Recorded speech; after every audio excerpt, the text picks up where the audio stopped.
Ang kwentong ito ay hango sa totoong buhay. Karanasan ito ng coach ko noon sa boxing, si Coach Jun.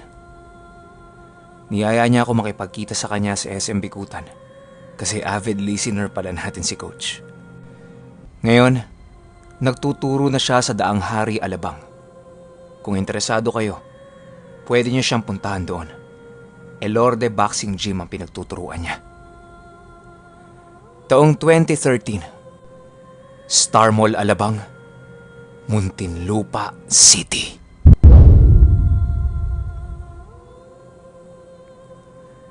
Itong mga panahong ito, malakas pa ang Elorde Gym noon sa Alabang. Gawa ng kokonti pa lang ang mga boxing gym noon. Parang ano pa lang yun eh. Elorde at Peñalosa pa lang ang sikat noon. Tapos mga hindi kilalang gym na nagtuturo din ng boxing. Gawa ng dagsa ang mga estudyante niya, kinailangan niyang sabihin sa boss niya na magdagdag na ng trainer. Kasi hindi niya kayang harapin lahat yon ng sabay-sabay. Sumang-ayon naman yung amo niya. Makalipas ang 2 linggo, dumating na yung kasama niyang magtuturo din. Bukod sa boxing, nagtuturo din ito ng Muay Thai. Sabi ni Coach, kunin niya na yung isang ring. Doon na siya magturo. Tapos yung ring ni Coach, yung katabi ng Gym Plus. Gym yun na may studio, cardio machines, tapos buhat-buhat ng bakal. Alam ko pamilyar yung mga taga-Alabang sa mga nababanggit ko.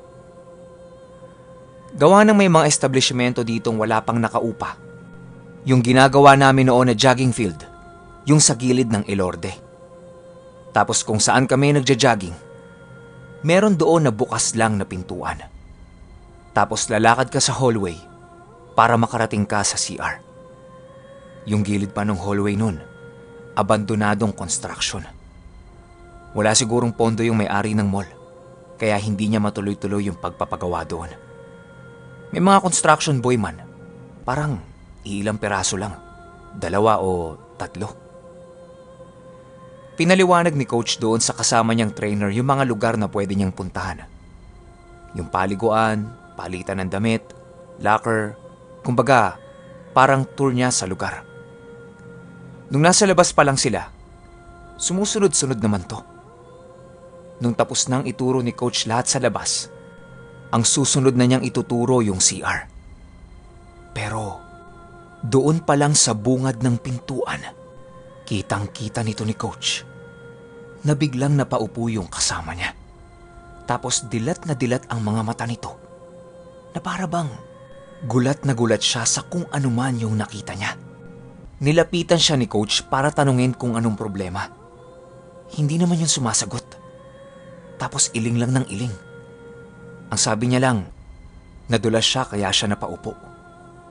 Nagtataka si Coach kasi yung pagkakabagsak niya, para ba itong nagulat?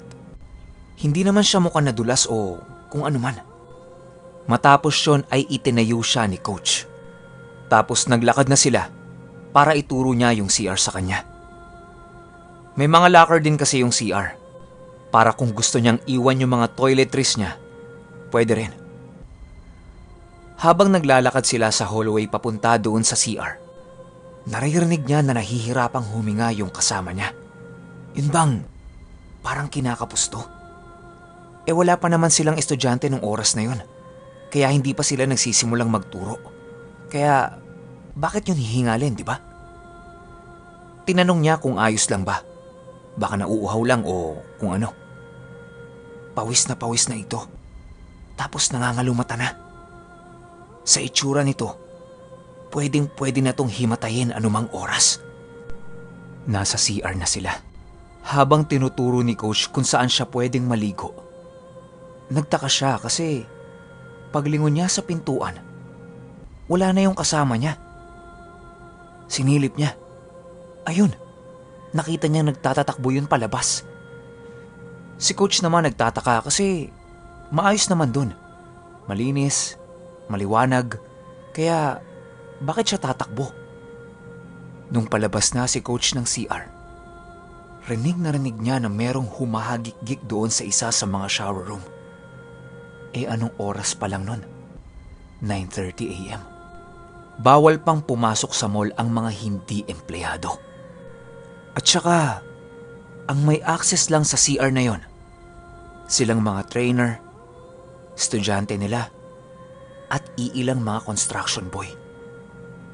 Yung tawa, sabi ni Coach, parang nanggagaling sa maliit na tao. Yung tunog, ganito.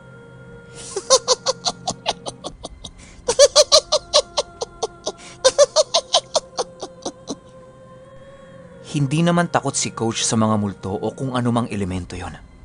Tsaka laking negro siya, kaya kahit papaano may mga alam siyang pangontra.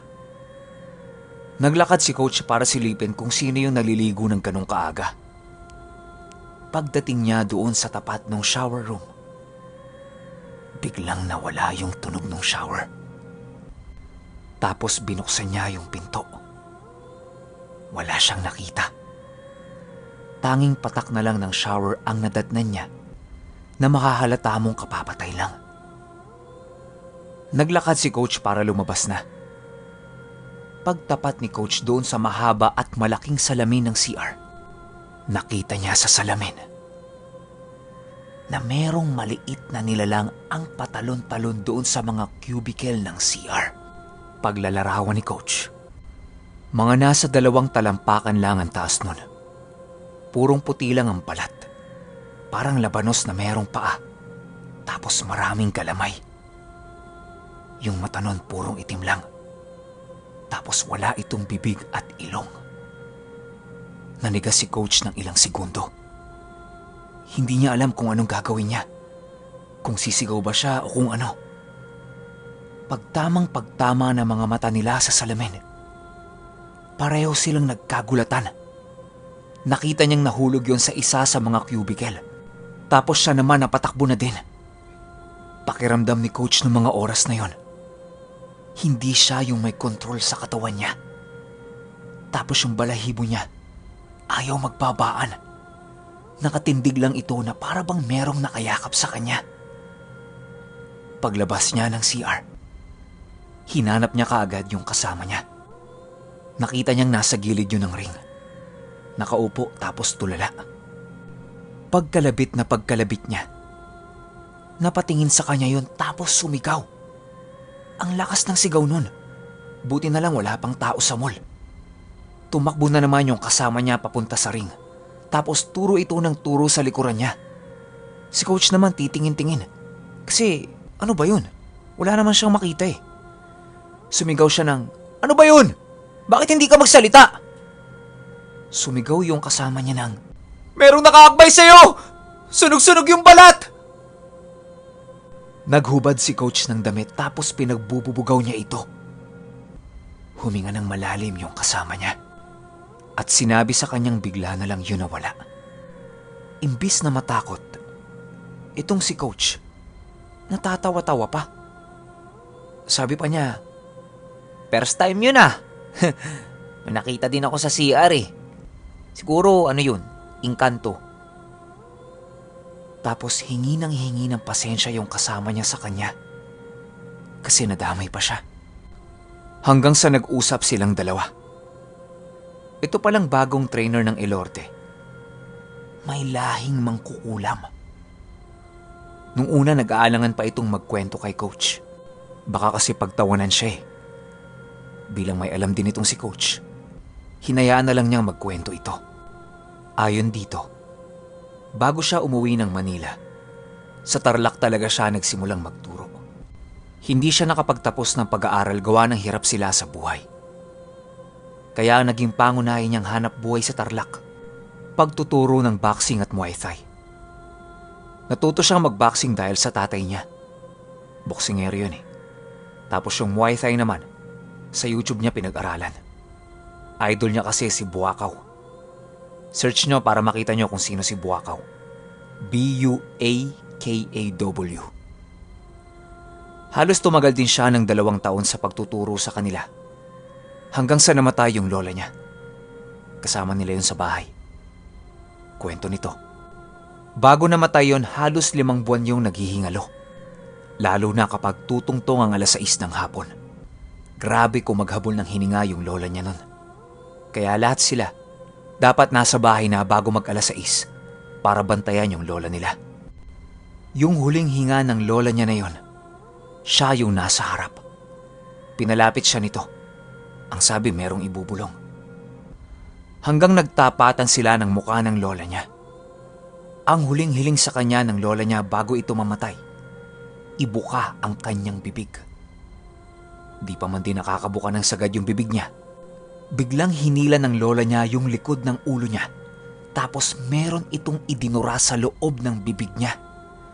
Nagulat siya kasi sobrang dulas nun. Hindi niya na magawang isuka. Para bang pasok kaagad yun sa loob ng sistema niya. Hindi niya alam kung plema lang ba yun o laway. Pero sobrang dulas nun. Tapos pakiramdam niya, nasa gitna pa lang ng lalamunan niya na wala na kaagad. Hindi niya naramdaman na umabot yon sa pinakadulo ng lalamunan niya. Ubo siya ng ubo kasi hindi niya naman alam kung ano yun. Pagtingin niya sa lola niya, nanigas na lang ito. Kung ano yung huling posisyon niya nung dumura ito sa bibig niya, yun at yun pa rin.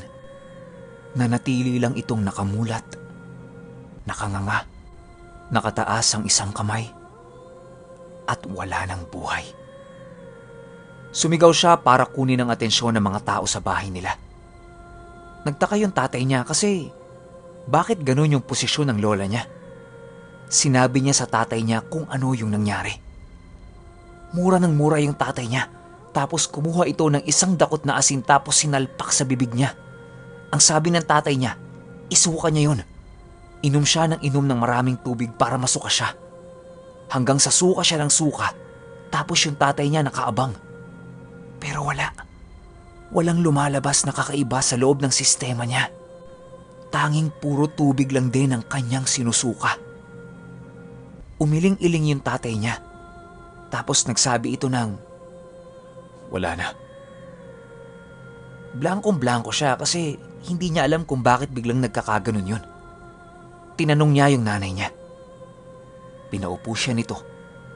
Tapos merong sinabi sa kanya na yung lola niya dapat matagal nang patay yun. Nakailang salin lahi na sila. Buhay pa rin. Hindi lang nila sinasabi sa kanila para hindi malayo ang loob nila sa lola nila. Ayon dito sa nanay niya, yung namatay na lola niya na yon, nanay pa ng totoo niyang lola na nauna pang namatay kesa doon sa matanda. Isipin niyo, ganun na to katagal na bubuhay. At sinabi ng nanay niya sa kanya na ito ay isang mangkukulam. Mataas na antas ng mangkukulam. Kaya hindi basta-basta namamatay hanggat hindi niya napapakawalan ang lahat ng taglay niyang kapangyarihan. Marami na itong nabigay na mga gamit sa mga kamag-anak nila para pangkulam. Yun na lang yung natitira. Yung nalunok niya. Nung narinig niya yan, nawala na rin siya ng pag-asa at tanggap niya na masasalin sa kanya kung anuman yung mga kakayanan ng lola niyang mangkukulam. Matapos marinig ito lahat ni Coach, hindi maipinta ang mukha nito. Para bang matatawa na pinipigilan niya. Medyo dismayado yung kasama niyang trainer. Kagaya nga ng inaasahan niya, hindi ito maniniwala sa kwento niya. Pero tinapik-tapik siya ni Coach. Sabi niya ayos lang yan. Basta tayo trabaho lang. Lumipas ang isang buwan na naging normal ang takbo ng pagtuturo nila sa Ilorde. Noong mga naunang araw, parang winelcome lang siya ng mga nakatira doon. Pero pinangako niya sa sarili niya na hindi na siya pupunta ng CR. Hanggang isang gabi, huling estudyante niya na yon. Magsasara na sila pagkatapos ng training. Matapos ang 3 round ng meets, bigla na lang nahilo itong estudyante niya. Dala siguro ng pagod. Tinawag niya si Coach Jun para magpatulong. Ang sabi ni Coach dalhin nila sa CR para mahugasan yung muka. Wala na silang tubig doon sa gym. Gawa nang naubos na yon ng mga naunang estudyante. Wala namang baong tubig tong estudyante nila. Kaya no choice sila kundi pumunta ng CR. Eksaktong 8:30 PM yon. Hindi malilimutan ni Coach Jun. Habang akay-akay nila yung estudyante at naglalakad na sila sa hallway, medyo naaaning-aning na itong kasamahan niya. Nagsasalita na ito ng mag-isa. Tapos ang sinasabi niya paulit-ulit, Ayoko. Hindi ako sasama. Hindi ako sasama. Ayoko. Sinigawan siya ni Coach. Sabi niya, Hoy! Ano bang ginagawa mo? Tsaka lang ito nahihimasmasan kapag naririnig niya yung boses ni Coach. Nung nasa CR na sila, nawala na sa wisyo yung estudyante nila. Habang nag-iigib si Coach ng tubig, pinapaypayan niya yung bata. Itong kasama niya, nakaharap sa salamin. Tapos seryoso lang yung mukha nito. Medyo nakakaramdam na ng kilabot si Coach. Kasi, di ba takot yun doon? Sinasabi ni Coach na tulungan siya doon sa bata. Pero yung kasama niya tumitingin lang. Tapos bigla na lang itong nagsalita ng, Papasok na sila. Tumayo ka dyan. Nagtataka si Coach. Ha? Anong papasok? Halika nga rito. Doon na nakita ulit ni Coach yung nilalang na patalon-talon noon sa mga cubicle ng CR. Nakikita niya ang reflection noon sa salamin. Nakaupo lang ito. Habang may mga nilalang sa likod noon, nasunog na sunog yung mga balat. Hindi niya alam kung nasunog na tao ba ito o kung ano man. Pero nasa 10 o 15 ang bilang ng mga yon. Tapos lahat nakatitig sa kanya at nanlilisik ang mga mata. Malinaw kay Coach yung nakita niya nung gabing yon. Wala na. Hindi na siya makagalaw. Tapos nakakarinig siya ng mga kakaibang boses sa tenga niya. Napakaingay nung mga oras na yon. Para na rin siyang mababaliw. Nawala lang ang lahat ng mga yon nung naubo yung estudyante nila. Pagkaubo nun, biglang totally nawala lahat. Akala mo walang nangyari. Tapos yung kasama niya, tumakbo na papalapit sa kanya para tulungan doon sa bata. Ayon kay Coach, tumagal yung mga nakita niyang yon ng 3 o 4 na segundo lang. Akala niya nga, imagination niya lang. Pero totoong-totoo talaga na nakapasok siya sa ibang dimensyon nung mga oras na yon. Nung tapos na nilang gisingin yung bata, bumalik na sila sa gym. Tapos nagpahinga sila saglit. Sinabihan na din sila ng guard na last 15 minutes, ilalak na yung mall. Umuwi na yung estudyante nila at nagsorry yun. Kaya pala siya nagkaganon. Puyat siya tapos nag-workout. Silang dalawa na lang ang naiwan sa gym nun. Nung tapos na silang mag-ayos ng mga gamit nila, ang sabi nung kasama niya, Jun, tingin ka sa pintuan ng CR. Paglingon ni Coach, nakakita siya ng grupo ng mga bata ang nakaupo sa hagdanan. Lahat yon nakatagilid ang ulo at nakatitig sa kanya. Sa itaas ng mga bata, mga nakasuot ng mahahabang puting damit. Nakabuka ang mga kamay. Tapos lahat yon ay walang ulo. Napakaripas ng takbo si Coach sa nakita niya. Kasi yun ang unang beses na nakakita siya ng ganun sa buong buhay niya. Sa kanila kasi sa Negros, puro aswang yung mga nakita niya. Pero dito sa Manila, puro mga engkanto at kaluluwa. Yung kasama niya sumunod kaagad sa kanya. Tapos natatawa-tawa pa yun. Tinanong ni Coach kung ano ang nakakatawa. Ang sabi niya, unti-unti na siyang nasasanay na makakita ng kung ano-ano. Normal lang naman pala yung naging reaksyon niya nung mga unang beses siyang nakakita. Magmula nung gabing yun, halos araw-araw, meron nang itinuturo itong co-trainer ni Coach sa kanya ng mga nakikita niya sa mall. Tapos tuwing palilingunin siya nito kung saan-saan, matik, meron siyang nakikita. Ayon pa dito sa kasamahan niya, libu-libong engkanto at espiritu ang nakatira doon sa mall. At hindi lang sila ang nakatira doon. Napapaligiran din yun ng mga demonyo. Meron na siyang nakitang 4. Nung narinig lahat yan ni Coach, hindi na siya gaanong nagpapagabi sa mall. 8 p.m. pa lang sarado na kaagad yung Elorde.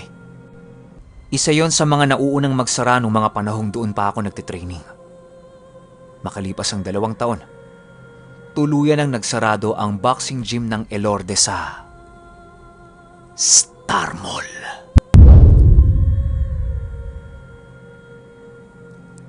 Okay, opinyon ko sa kwento. Sobrang solid na solid yung karanasan ni Coach na yun tsaka nung kasama niya. Ang masaklap lang, tsaka hindi tayo sigurado kung sa kanya ba talaga napasa nung lola niyang mangkukulam lahat ng kaalaman. Kasi 'di ba, sabi nung nanay niya, may mga ilan na itong nabahagian ng kaalaman niya pagdating sa pangungulam. Kaya hindi tayo 100% pwedeng ang binigay lang sa kanya ng lola niya yung makakakita siya, 'di ba? Tsaka hindi naman niya yata masyado in-entertain yung kapangyarihan na yun. Sayang lang kasi hindi ko na inabutan yun yung sinasabi ni Coach. Ang inabutan ko na lang doon, siya tsaka yung kapatid niya si Jason. Pero yung sinasabi niyang nauna pa, wala, di ko na inabot yun.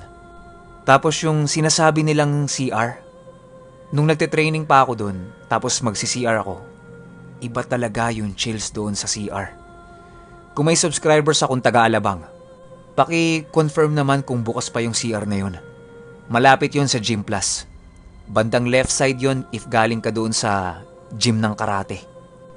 Kami kasi ni Nuno, iba yung experience namin doon Comedy yung sa amin, sobrang nakakatawa. Basta, pakinggan nyo na lang sa channel ni Nuno. Ipapakwento ko sa kanya.